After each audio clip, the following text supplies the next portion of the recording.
We need to find the value of x for the given logarithmic equation. So let's begin. So on the left hand side, we have log of x minus 1. We can combine them by using a property of logarithm. That means if we have log of a minus log of e, so that's the same as log of a over b.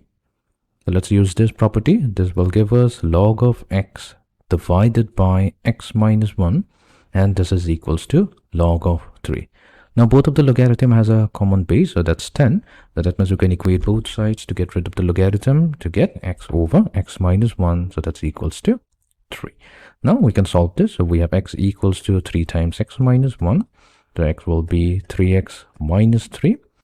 X minus 3x will be equals to negative 3.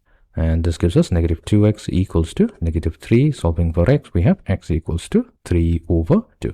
So this is going to be the solution to a given logarithmic equation. That's the value of x.